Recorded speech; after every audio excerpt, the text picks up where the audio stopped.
नमस्ते। मैं बालाजी राजे,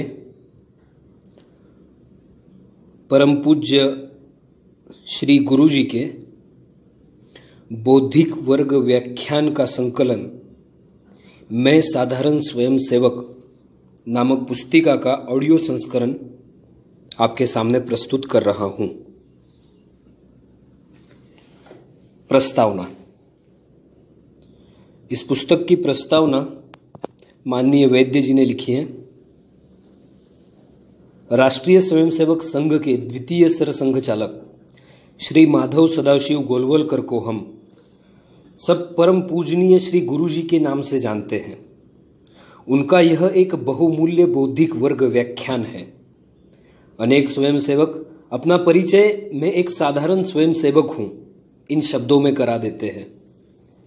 परिचय के इस सादे सूत्र को लेकर इस बौद्धिक वर्ग में परम पूजनीय श्री गुरु जी ने राष्ट्रीय स्वयंसेवक संघ की समूची विशेषताओं का प्रतिपादन किया है।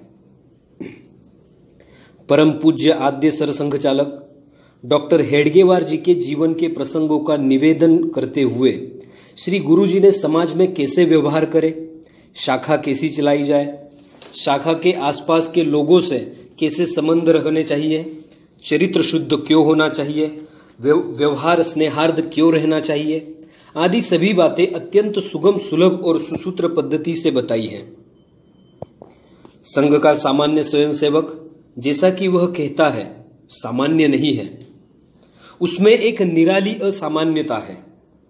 वह असामान्यता जिसका उसे भान ही नहीं है, फिर अभिमान होना तो बहुत दूर।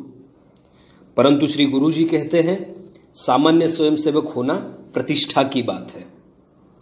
उसके समान गर्व करने योग्य अन्य कोई बात हो नहीं सकती। पद और अधिकार तो केवल व्यवस्था की बातें हैं। मूल आधार है स्वयंसेवक होना। इस बौद्धिक में एक और मूलभूत विषय आता है। हमें संपूर्ण हिंदू समाज का संगठन करना है। हमारा उद्देश्य हिंदू समाज में एक छोटा मोटा संगठन खड़ा करना नहीं है। अखिल हिंदू समाज को संगठित करना हमारा लक्ष्य है। हमारी दृष्टि के सामने इस समग्र समाज का चित्र होना चाहिए। समाज के सबके सब व्यक्ति संघ स्थान पर आएंगे ऐसी कल्पना नहीं है, परंतु नगरवासी, ग्रामवासी, वनवासी सभी हमारे बंधु हैं। इन सबसे हमारा स्थायी संबंध रहे, जीता जागता आत्मीयता का, स्नेह, विश्वास, परस्पर सहयोग का संबंध निरंतर बना रहे, इसकी हमें चिंता करनी चाहिए। श्री गुरु जी कहते हैं इसके लिए जितने कार्यकर्ता आवश्यक हो उतने कार्यकर्ताओं से युक्त उतनी शाखाएं संपूर्ण देश में व्याप्त एवं नित्य चलने वाली शाखाएं होनी चाहिए। साधारण स्वयंसेवक पर यह दायित्व है और यह कार्य जीवन व्यापी है। श्री गुरु जी का कहना है कि ऐसे साधारण कार्यकर्ता को असाधारण श्रेष्ठता और मान्यता प्राप्त हुई है। यह बात जब कही गई उस समय जितनी समीचीन थी उससे अधिक आज की घड़ी में है। समाज को संघ का परिचय जितना उसके तत्वज्ञान, अनुशासनबद्ध कार्यक्रम और पथ संचालन से होता है, उससे कई अधिक संघ के साधारण स्वयंसेवक द्वारा होता है। संघ कैसा है इसे पहचानने का सबसे उत्तम और प्रभावी साधन है साधारण स्वयंसेवक और उसका व्यवहार। समाज के हृदय पटल पर संघ के स्वरूप और चरित्र की सम्यक छाप अंकित करनी हो तो वह साधारण स्वयंसेवक के आचरण से होने वाली है। इतने महान दायित्व का पद है साधारण स्वयंसेवक। श्री गुरु जी की अपेक्षा है कि हम स्वयंसेवक इस दायित्व को पहचानें। सामान्य की असामान्यता का यही मर्म है। सभी स्वयंसेवकों को यह बौद्धिक वर्ग अवश्य अंतर्मुख करेगा, इसमें मुझे किंचित भी संदेह नहीं है। माननीय वैद्य जी।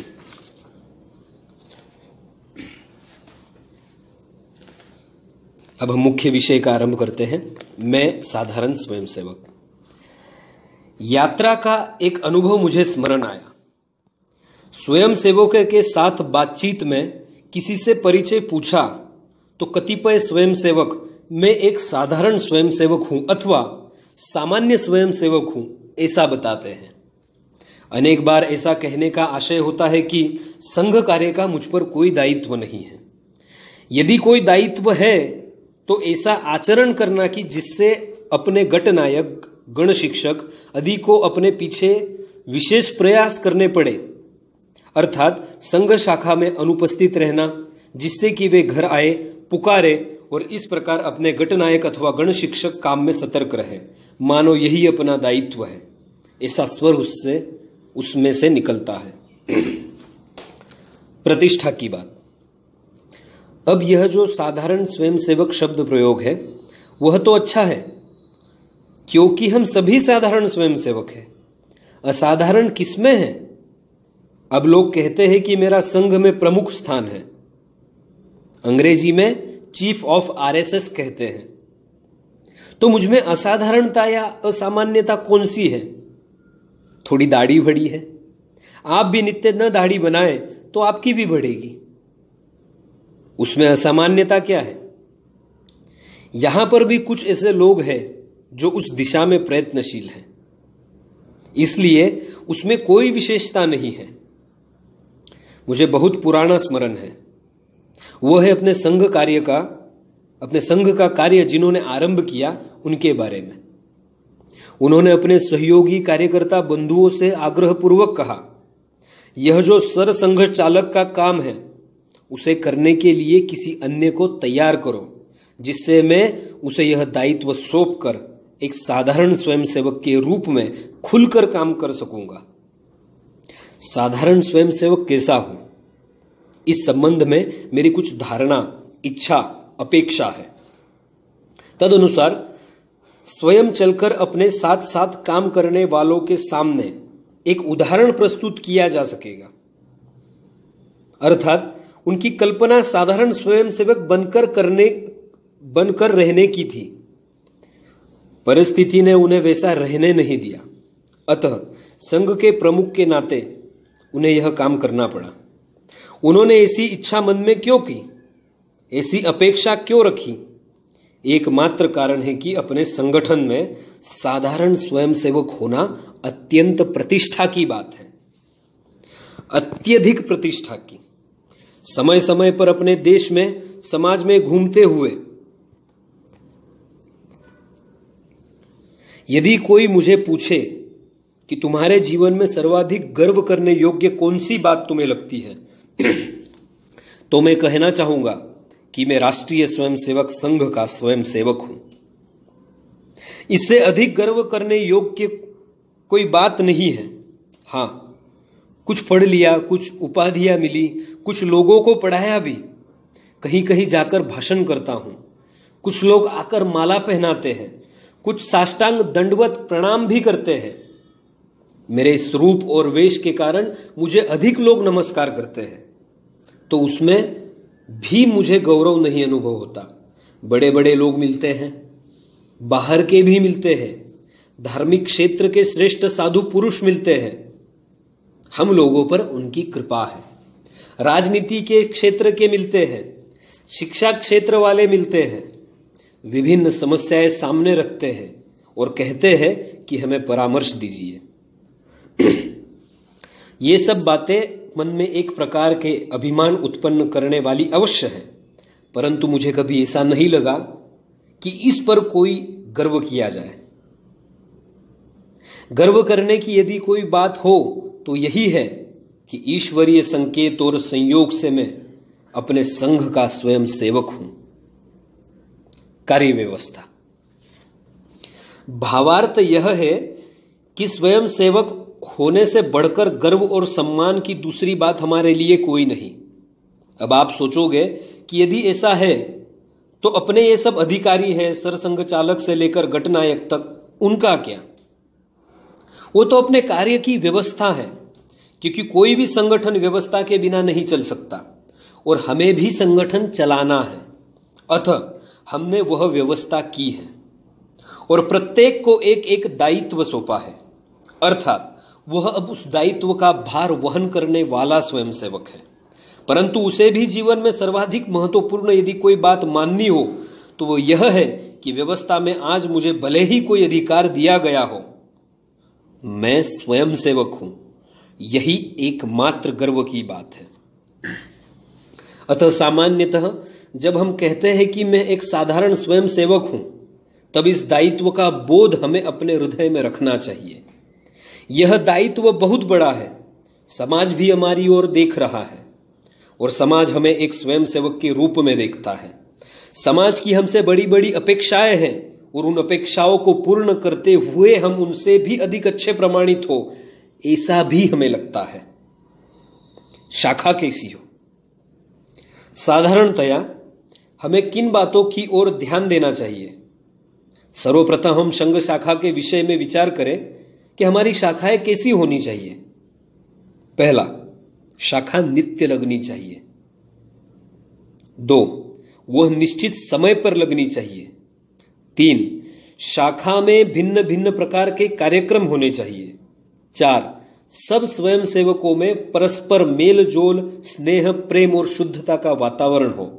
5, आपस में विचार विनिमय, चर्चा आदि कर अपने अंतकरण में ध्येय का साक्षात्कार नित्य अधिकाधिक सुस्पष्ट और बलवान करते रहने की हमारे अंदर प्रेरणा और इच्छा रहे।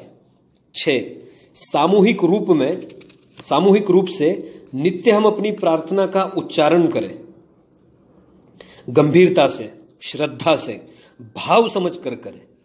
7, हमारे परम पवित्र प्रतीक के रूप में जो अपना भगवा ध्वज है, उसे हम सब मिलकर नम्रता पूर्वक प्रणाम करें। 8, शाखा विकीर के अनंतर बैठकर आपस में बातचीत करें, कौन आया कौन नहीं आया इसकी पूछताछ करें। यह और ऐसी ही अपनी दैनिक शाखा के विषय में नित्य करणीय बातें हैं। हमें क्या करना होगा? 1, यदि शाखा नियमित एवं समय पर प्रारंभ करनी है तो शाखा के निर्धारित समय से पर्याप्त पूर्व हम अपने घर अथवा जहां भी हो वहां से निकले और शाखा के समय से पूर्व, कम से कम 2 मिनट पूर्व संघ स्थान पर उपस्थित रहे। कोई हमें बुलाने आएगा तब जाएंगे, ऐसी प्रतीक्षा करना आवश्यक नहीं। बुलाने वाला अपना कर्तव्य करेगा, पर उसे कर्तव्य करने का अवसर देने के लिए घर पर ही बैठे रहे, यह हमारा काम नहीं है। यह बात सब ध्यान में रखें। दूसरा, विचार करें कि मैं संगठन करने वाला मनुष्य हूं, अकेला राम नहीं। तब शाखा के लिए कुछ पहले निकलकर जो भी आसपास स्वयंसेवक रहते हो उन्हें पुकार कर अपने साथ क्यों न ले जाए? यह सामान्य मित्रता है, इसमें दायित्व का प्रश्न कहां उठता है? गणनायक अथवा गण शिक्षक बनने की आवश्यकता कहां है? सादी मित्रता है कि हम किसी अच्छे काम के लिए जाते हैं तो अपने साथ अपना मित्र आए। अपने घर के आसपास अर्थात शाखा के मार्ग पर जो कोई अपने बंधु हो उन्हें पुकार कर अपने साथ लेकर हंसते खेलते आनंद से हम संग स्थान पर पहुंचे। यह भी हमारे द्वारा स्वाभाविकता से होना चाहिए। तीसरा, संग स्थान पर सभी कार्यक्रम मन लगाकर करें, अनुशासन पूर्वक नियमानुसार करें। उनमें कष्ट हो तो रुष्ट न हो। अपने कार्यक्रम कष्टकर होते हैं। कष्ट करने का अभ्यास कर बड़े बड़े काम सहज करने की शक्ति बढ़ाई जानी चाहिए। इसलिए उन्हें प्रयत्न पूर्वक करें। यहां प्रथम बौद्धिक वर्ग में जैसा मैंने बताया, ये कार्यक्रम अंतःकरण में निर्भयता, आत्मविश्वास, पराक्रम के भाव उत्पन्न कर हम सबको एक अनुशासन में गूंथ कर हम सब एक महती शक्ति के अंग है, इस अनुभूति को निरंतर जागृत रखने के लिए है। इसलिए उन कार्यक्रमों का हम उत्तम अभ्यास करें। चौथा, प्रार्थना, ध्वज प्रणाम, ध्वजावतरण होकर विकीर होने पर भी तुरंत फुरत घर भागने की इच्छा क्यों होनी चाहिए? होनी नहीं चाहिए। घर जाने अथवा और कहीं घूमने जाने की इच्छा होने का अभिप्राय होगा कि हम संघ शाखा में अनिष्ठा से बलात् आए थे और इस बला से छूट गए। हम किसी के दबाव से तो शाखा में नहीं आते, आना भी नहीं चाहिए, हृदय से आए। ऐसा अपने यहां कहां जाता है, तब यहां से भागकर जाने की इच्छा क्यों? ऐसा लगना चाहिए कि थोड़ी देर और यहां बैठे, मतलब बैठकर दो बातें करें। जैसे कौन नहीं आया, शाखा में आने वाले स्वयंसेवक बंधुओं में से कौन आए कौन नहीं आए, इसकी ठीक जानकारी कर ले। जो न आया हो वह क्यों नहीं आया, इसकी पूछताछ करें। यह नित्य का औपचारिक भाग हुआ। ध्येय का स्मरण। नित्य अपने ध्येय का स्मरण करें। हिमालय से लेकर दक्षिणी महासागर के तट तक असंख्य पवित्र स्थान बिखरे हैं, उनका स्मरण करें। अनेक ऐतिहासिक स्थल है, प्रत्येक स्थल से किसी महापराक्रमी पुरुष की कुछ न कुछ विशेषताएं जुड़ी हुई है, उसका स्मरण करें। उस महापुरुष की विशेषता में जो गुण प्रकट होते हैं उनका सब मिलकर एकत्र बैठकर स्मरण करें और सोचे कि ये गुण अपने में है या नहीं, अपने अंदर इन गुणों का विकास करने का हम प्रयास करते हैं या नहीं, या हम केवल शिवाजी का नाम लेते हैं। आजकल शिवाजी का नाम लेने वाले बहुत हो गए हैं, अकारण लेते हैं, किंतु उनके गुण अपने अंदर आने चाहिए। शिवाजी कहने पर अखिल भारत वर्ष में स्वतंत्र सूर्य का फिर से उदय कर हिंदुओं को प्रभुत्व संपन्न धर्माधिष्ठित पवित्र राज्य स्थापना का महान उपक्रम करने वाला असामान्य वीर, नीतिमान, चतुर राजनीतिज्ञ, साथ ही अत्यंत उज्जवल विशुद्ध राष्ट्रीय चरित्र युक्त एक विलोभनीय महान व्यक्तित्व हमारे सामने आता है। उनके ये गुण हमारे अंदर आए। इस प्रकार एक एक श्रेष्ठ पुरुष का विचार करते हुए हमने अपने गुणों का विकास करने का कितना प्रयास किया, विपरीत अवगुणों को दूर करने का कितना प्रयास किया, इसका विचार अकेले करें, सब मिलकर करें। 5, और फिर से जो न आए हो वो क्यों नहीं आए, उनका पता लगाने सबके यहां जाए, छोटी छोटी टोलियों में जाए, उनसे मिले, कोई कठिनाई हो तो उसका निवारण करने का प्रयत्न करें। कठिनाई न हो तो अकारण शाखा से अनुपस्थित रहना ठीक नहीं, यह बात उसे भली भांति अच्छे शब्दों में समझाए। दूसरे दिन से वह उपस्थित रहने की चिंता करे, इस प्रकार उसे समझाए। यह है हमारा नित्य का न्यूनतम कार्य। साधारण स्वयंसेवक के रूप में इतना हमें करना ही चाहिए। इसके अतिरिक्त भी हमारे कुछ कर्तव्य हैं। पड़ोसी का धर्म। हम जहां रहते हैं उसके आसपास अनेक घर होते हैं। जहां कतिपय लोग रहते हैं, अर्थात सब मिलकर हम एक दूसरे के पड़ोसी हैं। अब अपना कुछ पड़ोसी धर्म भी है। उस धर्म के अनुसार हमें यह जानकारी करनी चाहिए कि इन पड़ोसियों का जीवन यापन कैसे चलता है, उनकी कठिनाइयां, दुख क्या है, हम उनकी सहायता में तत्पर रहें, यह पड़ोसी का धर्म है। पड़ोस में कोई गड़बड़ हुई तो अपना दरवाजा अंदर से बंद कर बैठना, यह कोई पड़ोसी धर्म नहीं है। पड़ोस में कोई अस्वस्थ हुआ तो अपने भाग्य से हुआ, चाहे जिए चाहे मरे, ऐसा सोचकर उसकी अनसुनी करना पड़ोसी का धर्म नहीं है। इसमें तो मनुष्यता भी नहीं है। पड़ोस धर्म तो दूर की बात रही, अतः पड़ोस धर्म का पालन करने हेतु घर घर में जाना, सबसे मिलना बोलना, सबसे अत्यंत स्नेह और आत्मीयता के संबंध रखने का प्रयास करना, और इस बात का भी कि सबके हृदय में हमारे बारे में ऐसी धारणा बने कि यह व्यक्ति विश्वास करने योग्य है, इसमें अपने प्रति निष्कपट निस्वार्थ प्रेम है, यह अपना सच्चा मित्र है, अपने को कोई कष्ट नहीं होने देगा, नित्य अपना साथ देगा और सहायता के लिए दौड़ा आएगा। सबके हृदय में हमारे प्रति विश्वास हो, इस विश्वास के बल पर हम सब पड़ोसी मानो एक बड़ा परिवार बने हैं, ऐसी जीवन की रचना हो, ऐसा हम प्रयास करें। इस प्रकार जब हम स्नेह, आत्मीयता, विश्वास का वायुमंडल सभी पड़ोसियों में उत्पन्न कर सकेंगे, तब उन्हीं में से अपने संघ कार्य के लिए स्वयं सेवक भी प्राप्त कर सकेंगे। बुद्धिवाद नहीं चाहिए। अब कोई यदि सोचता हो कि मैं बड़ा बुद्धिमान हूं और बुद्धि के बल पर दूसरे को संघ कार्य की अच्छाई समझा दूंगा और वह हमारे साथ आएगा, तो यह उसकी भूल है। माना कि अपने पास बुद्धि है, हम लोगों से वाद विवाद और तर्क करने में समर्थ भी हो, परंतु यह सत्य नहीं है कि इस कारण हमारी बात लोगों को जचेगी। कुछ लोग वाद विवाद में हमसे निरुत्तर हो सकते हैं, हो सकता है कि अपनी पराजय वे मान भी ले, परंतु कार्य स्वीकार करेंगे ऐसा कतई नहीं होगा। मुझे स्मरण है कि अपने एक अच्छे वकील स्वयंसेवक थे। मेरे एक मित्र ने मुझसे कहा कि उनके मन में संघ के विषय में अनेक प्रकार के संदेह, आशंकाएं और उनकी मुझसे मिलने और बात करने की इच्छा है। वह मेरा पुराना परिचित और कुछ दिन शाखा में आया हुआ था, अतः मैं उसके घर गया और पूछा कि तुम्हारे मन में क्या है बताओ। फिर उस दिन मेरी उससे लगभग 1.5-2 घंटे बातचीत हुई।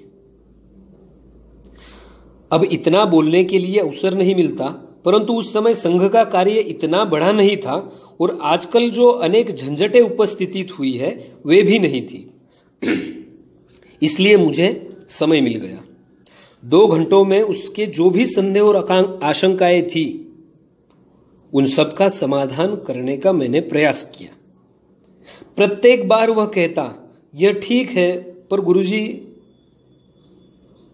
और वह पुनः वही बात पूछता और उसे फिर वही समझता और वह कहता, यह आपका कहना ठीक है गुरुजी, पर मैंने उसे कहा, अरे भाई आपके कितने पर है?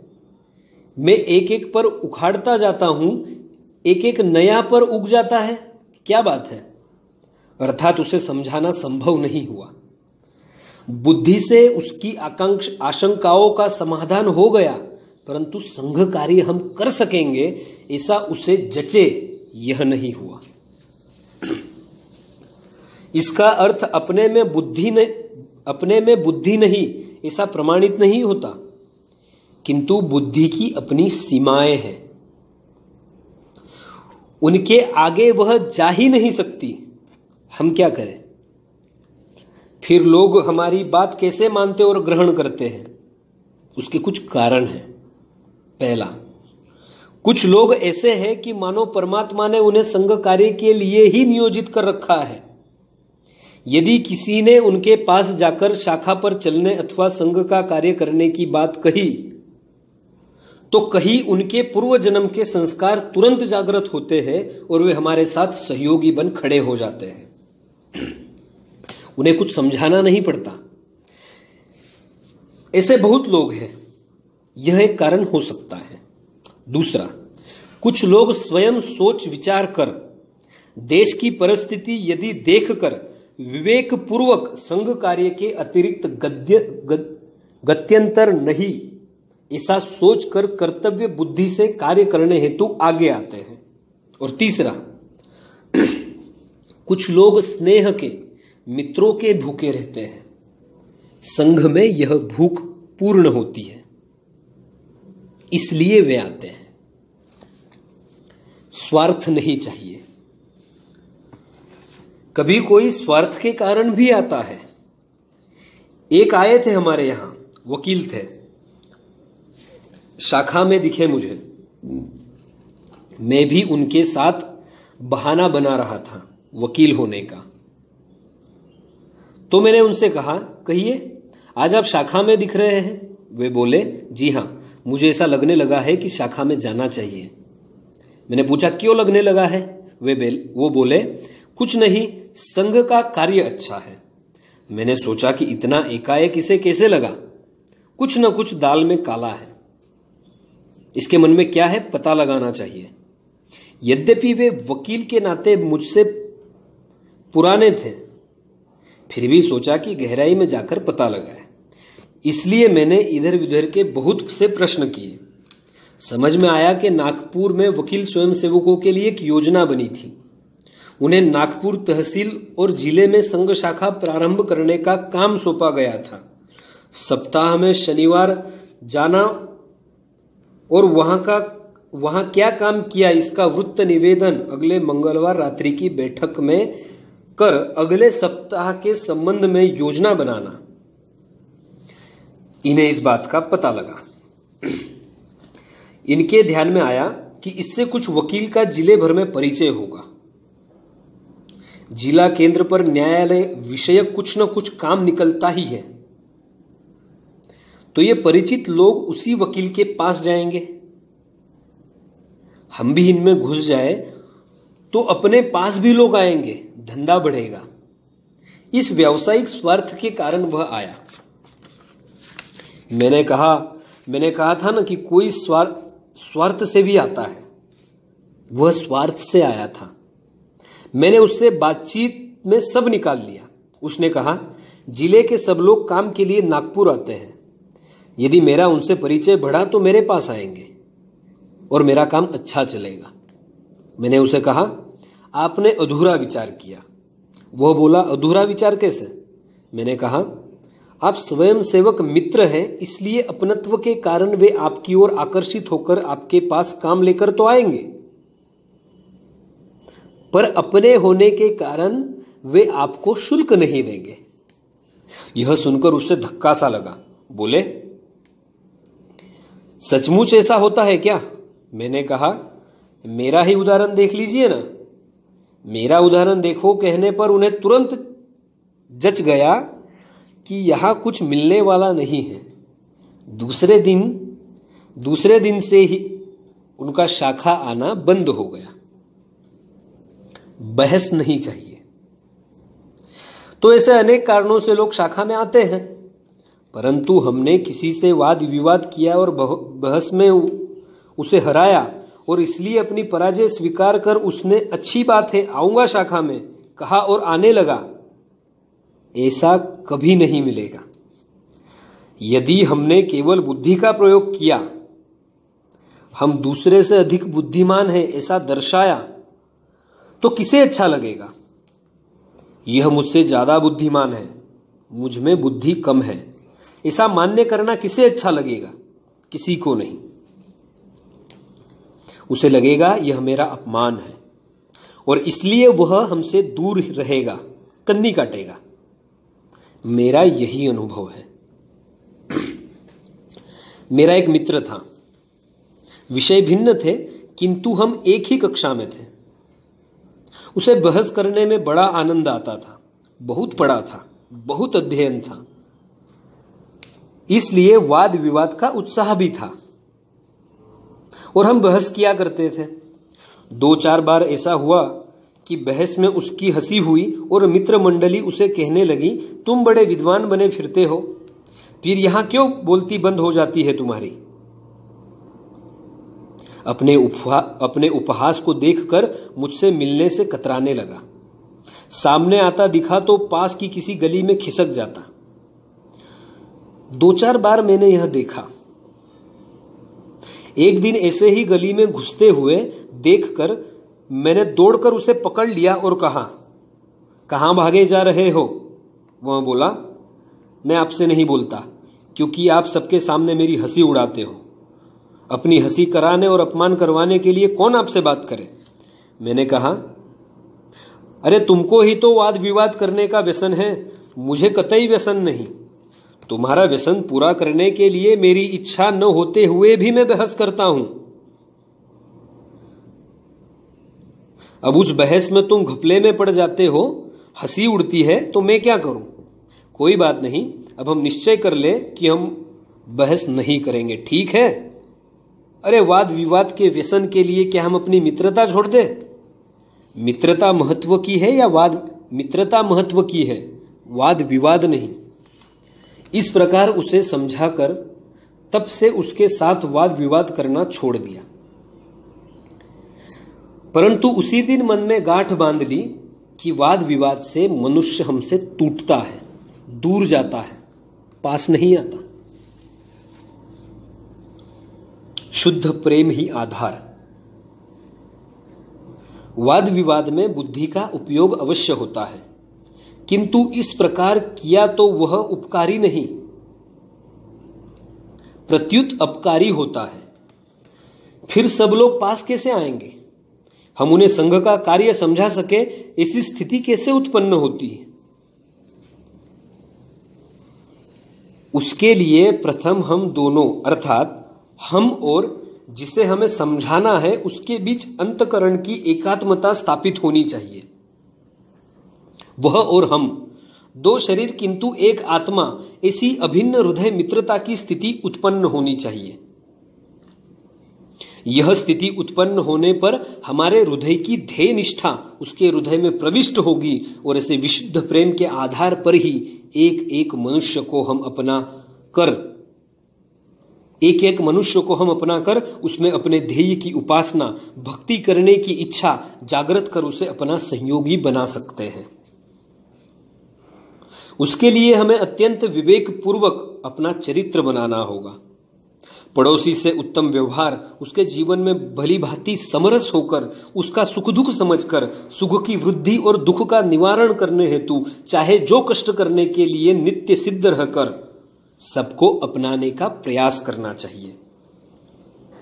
इस विषय में कभी आलस्य न करें, यह ध्यान रखें।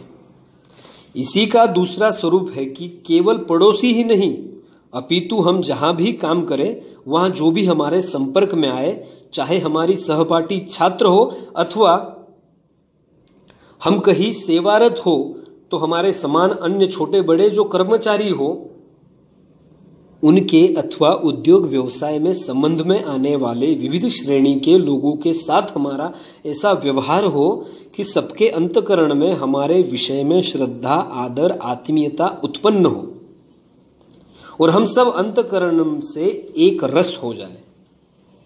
इस आत्मीयता के कारण हमारे हृदय की संग विषयक दृढ़ अनुभूति उनके हृदय में स्वयमेव संक्रमित होगी। ऐसा ध्यान पूर्वक प्रयास करना चाहिए। विश्वास पात्रता, ये सब काम करना साधारण स्वयंसेवक के रूप में हमारा कर्तव्य है। उसके लिए असाधारण होने की आवश्यकता नहीं है। यह प्रत्येक स्वयंसेवक का काम है और इसे करते हुए हम संघ कार्य की वृद्धि कर सकते हैं। यह सब करने के लिए आवश्यक कौन सी बात है? पहला, हमें लोगों का विश्वास पात्र बनना होगा और दूसरा, उनके लिए कष्ट उठाने हेतु हम सर्वदा और सर्वथा तत्पर रहे, वह भी स्वेच्छा से, अंतस्फूर्ति से। केवल अपना काम ही इसलिए किसी प्रकार निपटाना है ऐसा नहीं, वरन वास्तव में परस्पर विशुद्ध आत्मीयता का नाता अनुभव करके करना चाहिए। कम से कम यह दो बातें हमारे पास चाहिए और इसके साथ एक तीसरी बात भी चाहिए कि हम जो उनके अंदर संघ कार्य के प्रति प्रेम उत्पन्न करना चाहते हैं, उस संघ कार्य में हमारा आचरण अपेक्षा अनुसार संपूर्णतया निर्दोष होना चाहिए। अन्यथा हम किसी से कहेंगे कि शाखा में आना और हम ही शाखा से गुत्ता लगाकर सिनेमा देखने चले जाए, तब कौन आएगा? कौन सुनेगा बात हमारी? हमारे द्वारा कार्य नहीं होता अथवा हमारा कर्तृत्व प्रकट नहीं होता, उसके अनेक कारणों में से प्रमुख कारण है कि हम सच्चाई से कहाँ काम करते हैं, अपेक्षानुसार कहाँ काम करते हैं। हम इधर उधर के छोटे मोटे कारण से शाखा के दैनंदिन कार्य में एक प्रकार से टाल मटोल कर ढिलाई करते हैं, तब कोई हमें मानता नहीं। इस प्रकार स्वयं व्यवहार कर हम किसी से बात करें तो वह कहते हैं कि पता है उसका व्यवहार कैसा है, आप जो झंडे फहरा रहे हैं हम जानते हैं। तब हम निरुत्तर हो जाते हैं। इसलिए अपना आचरण संपूर्णतया निर्दोष हो, यह अत्यंत महत्व की बात है। अब इस दृष्टि से हम स्वयं अपने बारे में विचार करें कि क्या हम सबके विश्वास के लिए पात्र बने हैं। विश्वास होने के लिए क्या चाहिए? विश्वास पात्र होने के लिए क्या चाहिए? अपना जीवन शुद्ध चाहिए। जो अशुद्ध अपवित्र होगा, जिसमें अनिष्ट प्रवृत्ति होने की संभावना होगी, उस पर कोई विश्वास नहीं करेगा। इसलिए हमें अपना जीवन शुद्ध बनाना होगा। शुद्ध माने निर्दोष, धुले चावल जैसा। व्यक्ति के नाते यह मनुष्य अत्यंत पवित्र शीलवान है, ऐसी हम में से प्रत्येक स्वयंसेवक के बारे में समाज के प्रत्येक व्यक्ति की धारणा होनी चाहिए। प्रत्यक्ष वैसा अनुभव आना चाहिए। स्वयंसेवक को अत्यंत सुशील होना चाहिए। हमारे सामने कितने ही बड़े बड़े आदर्श हैं। शुद्ध चरित्र।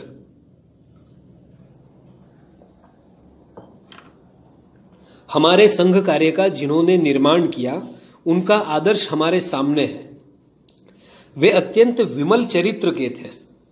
परम पूजनीय डॉक्टर जी थे तब की बात है। एक महानिर्वाचन हुआ था। उनके 2 पुराने सहयोगी भिन्न भिन्न दलों से होने के कारण एक दूसरे के विरुद्ध खड़े थे।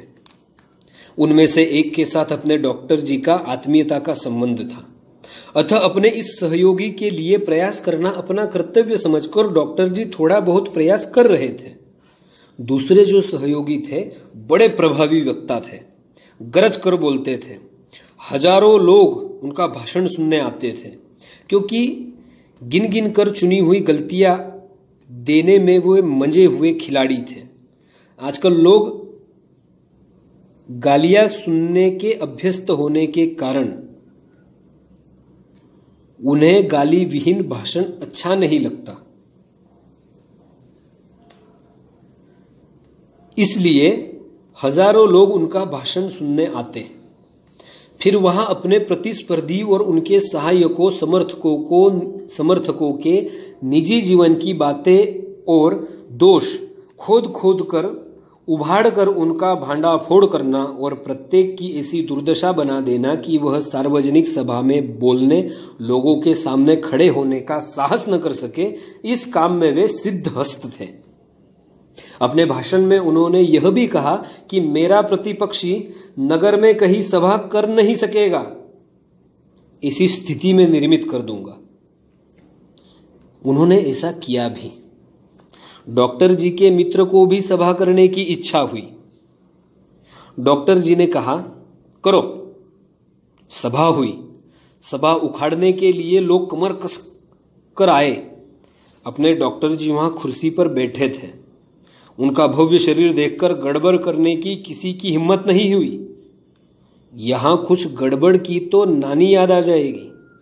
पूरी सभा शांति से संपन्न हुई।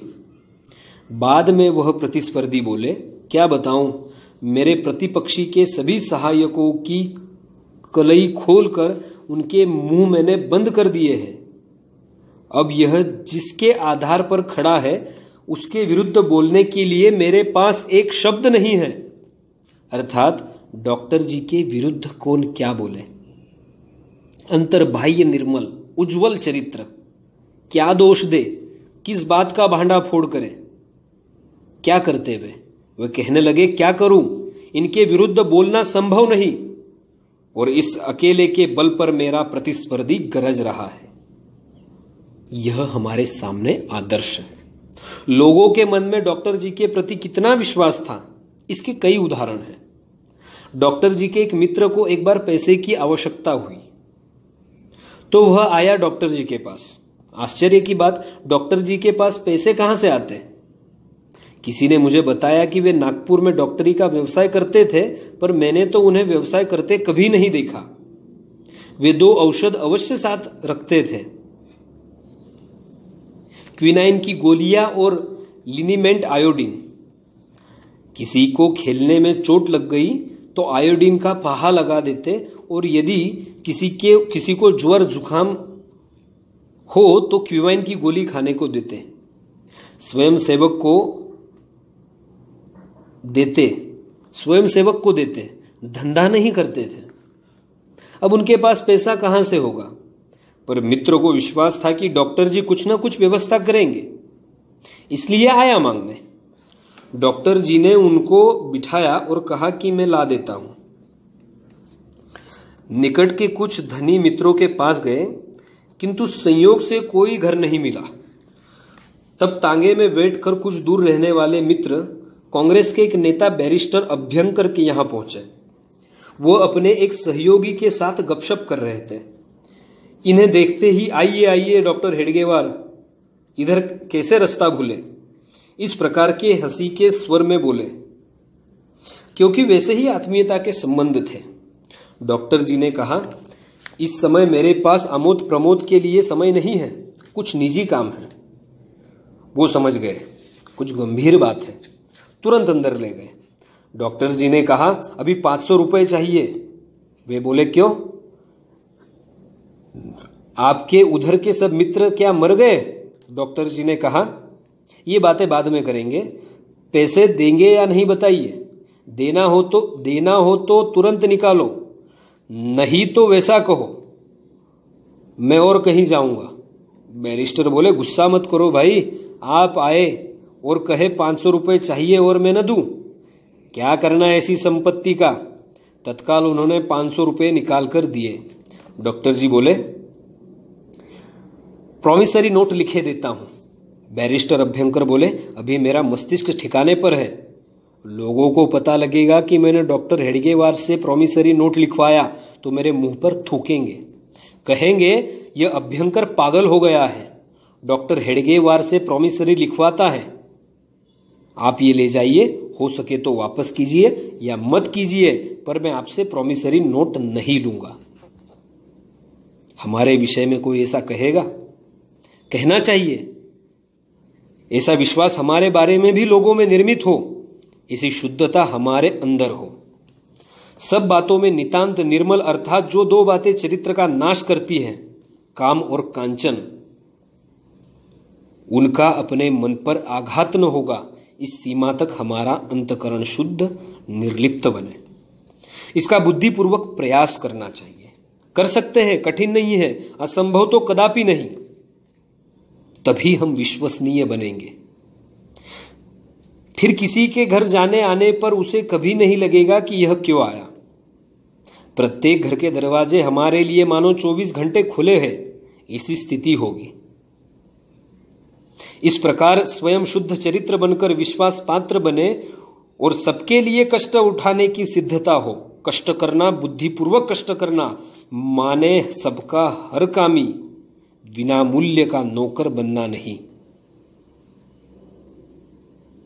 वरन उसके हृदय में हमारे विषय में सत्कार आदर उत्पन्न हो, हमारे कष्ट करने से उनके मन में श्रद्धापूर्वक संकोच उत्पन्न हो, इसलिए हमें करना चाहिए।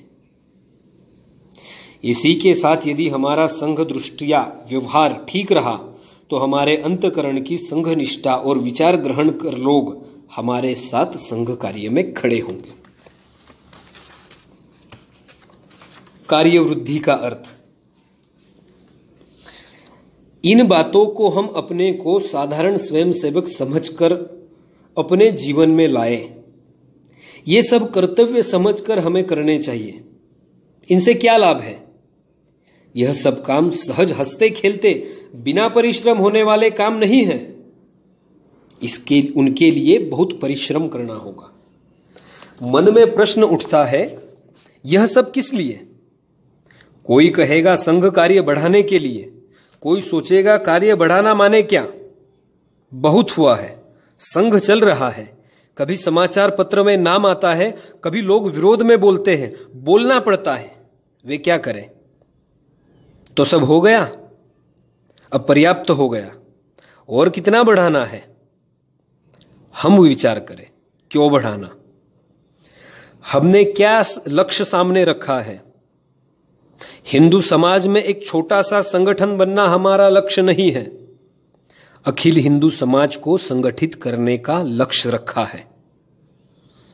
अब इतना बड़ा हिंदू समाज संगठित कैसे होगा और सबके सब संघ स्थान पर कैसे खड़े होंगे? लोग कहेंगे, क्या ऐसा भी कभी संभव है? उनका कहना ठीक है। एक बात स्पष्ट है कि यह केवल पुरुषों का काम है। तब कम से कम समाज के आधे लोग शाखा पर नहीं आएंगे। कुछ कहते हैं, हमें क्यों नहीं लेते? परंतु यह पुरुषों तक सीमित है। अब जो बहुत छोटे हैं वह आ नहीं पाते, और जो बहुत वृद्ध या अपंग है वह चाहकर भी आ नहीं सकते। संघ शाखा पर कौन आ सकता है, इसकी पुरानी परिभाषा है कि जो स्वयं दो पैरों पर चलकर आ सकता है वह आए। दो पैरों पर चलना सीखे शिशु से जिसके पैरों में चलना बंद नहीं किया, ऐसे वृद्ध तक सब लोग हमारी दृष्टि में शाखा के योग्य स्वयंसेवक हैं। परावलंबी शिशुओं और वृद्धों को छोड़ शेष सभी आएंगे क्या? प्राय लगता है नहीं आएंगे। तब क्या किया जाए? तब हमारा संगठन कभी होगा ही नहीं। इसलिए हमारे सामने कोई निर्धारित मर्यादा चाहिए। लोग पूछते हैं क्या मर्यादा हो? बहुत पहले एक बार डॉक्टर जी ने कहा था कि इतने प्रतिशत स्वयंसेवक बन जाए तो न्यूनतम मर्यादा पूरी हो। अब मैं प्रतिशत का अंक नहीं बताता, क्योंकि उस समय मैंने बताया था तो लोगों ने विपर्यास किया था। मैंने एक स्थान पर कहा कि इतने प्रतिशत संख्या करनी है और कार्यकर्ता भूत सवार हुए जैसे काम में लग गए। इधर उधर शाखाएं और सर्वत्र स्वयंसेवक होकर मुझे पत्र आया, हमारे यहां आपके निर्धारित प्रतिशत स्वयंसेवक हो गए हैं, काम पूरा हो गया है, अब बताइए क्या करें।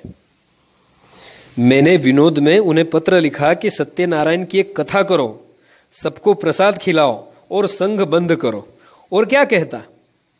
कितनी भ्रांत धारणा है प्रतिशत अनुपात के विषय में।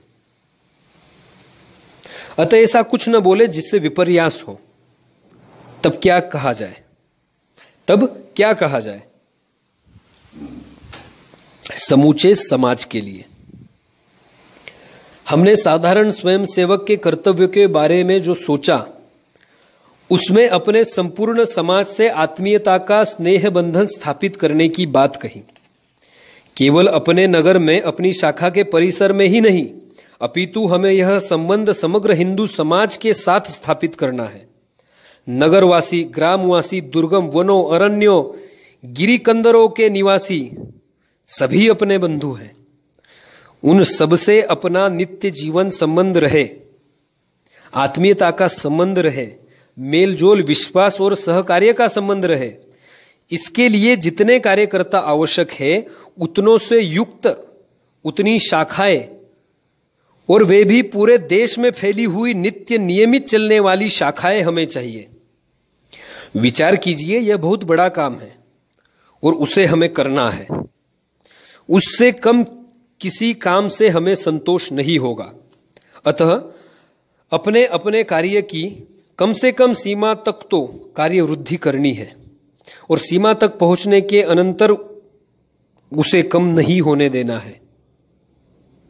अर्थात कार्य की उतनी वृद्धि और उसके बाद कार्य को कम से कम उस सीमा तक नित्य चिरंजीव बनाकर टिकाए रखना। इस प्रकार जीवन व्यापी कार्य हमारे सामने है। अब हम विचार करें कि अभी हमारा कितना काम है और जितना होना चाहिए उसके मान से वह कितना न्यून है। इसलिए साधारण स्वयंसेवक के नाते हमें कितना अधिक परिश्रम करना है, उसमें ढील अथवा टाल मटोल करना हमारे लिए कैसे अनिष्ट, अयोग्य और अशोभनीय है, इसका हम विचार करें और तदनुसार फिर से अपने जीवन की रचना करें तथा अत्यंत कर्तृत्ववान कार्यकर्ता बन कार्य करने के लिए अग्रसर हो। यह सब त्वरा, अर्जेंसी क्यों? कारण हमें अपनी स्थिति दिखाई दे रही है। हमारा हिंदू समाज स्वयं को भूल गया है। अपना राष्ट्र कहने का भी अनेक लोगों में साहस नहीं है। मातृभूमि के प्रति प्रेम नितांत दुर्बल दिखाई देता है। अतः समाज में स्वार्थ की धूम मची है। स्वार्थ के कारण दुर्गुण, अनीति फैली है। गुटबाजी, परस्पर ईर्ष्या, मत्सर की धूम मची है। समग्र समाज टुकड़े टुकड़े, छिन्न विछिन्न होकर मानव अधोगति की ओर अग्रसर है। ऐसी स्थिति हमें दिखाई देती है। एकमात्र उपाय और इस फटे में पांव डालने अनेक शत्रु हमारे घर में घुसे बैठे हैं। वे शत्रुता कर हमारे समाज को सुरंग लगाकर नष्ट करने का एक भी अवसर व्यर्थ नहीं खोते। इन शत्रुओं की सहायता करने वाले बाहरी शत्रु हैं। बाहरी शत्रुओं से मानो हमारा समूचा देश घिरा हुआ है। सभी सीमाओं पर शत्रु खड़े ललकार रहे हैं, घुसपैठ कर रहे हैं। कब सीधा आक्रमण करेंगे पता नहीं है। हम आपस में ईर्ष्या, मत्सर, लड़ाई झगड़े, चरित्र शून्यता, राष्ट्र विस्मरण यदि दोषों के कारण मानो एक प्रकार से अराजकता उत्पन्न कर रहे हैं। और इस प्रकार की छिन्न विछिन्न भीषण परिस्थिति के कारण आक्रमण की दशा में शत्रुओं का सामना करने की मानव शक्ति हमारे अंदर न हो, ऐसी स्थिति दिखाई देती है। इन सब बातों को दृष्टिगत कर एक ही उत्तर हमारे सामने है। वह उत्तर मानो दुखड़ा रोना नहीं है। शत्रु को किसी तीसरे देश ने सहायता अथवा शास्त्रार्थ दिए, इस प्रकार प्रचार कर रोना कायरता और श्रेण्यता का लक्षण है। हम परिवाद शिकायत करते फिरेंगे या उनसे भी बलवान बनकर डटकर खड़े होंगे। पराक्रमी, बहुगुण संपन्न, स्वाभिमानी राष्ट्र का क्या कर्तव्य है? परिवाद करना, शिकायत करना। हम अपने भुजबल के भरोसे पर खड़े रहेंगे, रहना होगा। बहानेबाजी से काम नहीं चलेगा। शेष लोग हम पर आक्रमण कर रहे हैं, ऐसा रोने चिल्लाने से नहीं बनेगा। वे तो करेंगे ही। जब तक हम दुर्बल रहकर उन्हें आक्रमण हेतु अनुकूलता देंगे, तब तक वे आक्रमण करेंगे, आघात करेंगे। तब हमारा काम क्या है? यह तो विशृंखलित समाज है, आत्मविस्मृति के ही कारण बिखरा है। उसकी विस्मृति को दूर करना, मेरी मातृभूमि अखिल समाज, मेरा राष्ट्र, मेरी मातृभूमि अखिल समाज मेरा, यह मेरा राष्ट्र। इस मेरी भूमि में मेरे इस राष्ट्र का जीवन सर्व समर्थ, सर्व वैभव संपन्न, संपूर्ण प्रभुत्व संपन्न, स्वाभिमानी बनकर संसार में आत्मविश्वास से खड़ा रहेगा। ऐसी अनुभूति प्रत्येक के अंतकरण में उत्पन्न करना। इस जागृति और हमारे नित्य के व्यवहार के बल पर समग्र समाज में आत्मविश्वास के सूत्र में गूंथना, समग्र समाज को आत्मविश्वास के सूत्र में गूंथना, सबको अनुशासन का अभ्यास कराकर आसेतु हिमाचल सब संकटों पर विजय पाने योग्य संगठित राष्ट्र शक्ति के रूप में अपने समाज को खड़ा करना है। अन्य कोई मार्ग नहीं है। अन्य सभी मार्ग लचर, बातूनी और ऊपरी हैं। हमारे समाज शरीर में घुसी हुई मलिनता को हटाकर शरीर को पूर्णतया शुद्ध करना, समग्र चैतन्य और सारी शक्ति पुनः एक बार जागृत करने का कार्य ही अपने संघ का कार्य है। उसके अतिरिक्त तरणोपाय नहीं है। यह कार्य करने का सौभाग्य ईश्वर कृपा से हमें प्राप्त हुआ है। हम उसके साधारण स्वयं सेवक हैं। यह असामान्य श्रेष्ठ मान्यता हमें प्राप्त है।